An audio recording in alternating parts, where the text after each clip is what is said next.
ሩትዬ እንግዲህ ዝዋይ ኤዳ አብርሽና ሄርሜላን በመረበሿ ደስ ብሏት እንግዲህ እየሳቀች አፏን ይዛ ምናምን ቲክቶክ ላይ ፖስታለች ማለት ነው። እንግዲህ ያው ትላንት ማታ ሩትዬ በዝዋይ ሄዳለች። አብርሽን ይቅርታ ጠይቃው ነበር እና እጂ ስላት እኔ አልሄድም ብትለውም እጂ ብሏት ነበር። በመጨረሻ ላይ የተናገሩት ጥሏት ሄደው፣ እሷ ግን አልሄድም ይቅርታው ሳላገኝ መሄድ አልችልም ባሌ ከዚች ወንበዴ ሴት ጋር እንጂ ጥዬው አልሄድም ብላ ነበረ እና እዚሁ ነው ማድረው ብላለች። እሺ ትደር እንበል። ልጇስ ልዑሌ የት ነው ያደረው? ከማን ጋ ነው የሚለው ደግሞ እዚህ ጋር ጥያቄ ሊሆን ይገባል። ሲጀመር እነሱ ተለያይቶ አይደለም የሄዱት ለመዝናናት አንድ ላይ ሄዶ አይ ትላንት በዓል ነበረ ጾም አንድ ላይ ሊይዙ። ዝዋይ ደስ የምትል ከተማ ናት።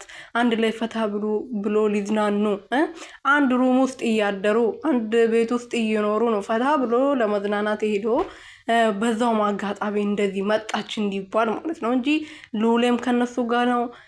ታያላችሁ። ይሄ ጉድ ደግሞ አንድ ቀን ይወጣል። ሰላም ቤተሰብ እንዴት ናችሁልኝ? እኔ ያለው ፈጣሪ የተመሰገነው በያላችሁበት ሰላማችሁ ብዝት ትርፍርፍ ይበልልኝ። ትናንት እንግዲህ ባላንታይን ነበረና ባላንታይን ብዙ ሰዎች አክብሯል። ብዙ ሰዎች ከቤተሰቦቻቸው ጋር ከሚስት ባልና ከፍቅረኛቸው ጋር ከሚስታቸው ጋር ነው ያከበሩት። እነ ሩቲም ደግሞ ያው እነሱን ለማክበር እንግዲህ ዝዋይ ከተማ ሄዶ ነበረ ፈታ ብሎ ለመዝናናት እና በዛው አጋጣሚ እንግዲህ ያው ሄርሜላና አብርሽ መጀመሪያ ሄዱ ተባለ።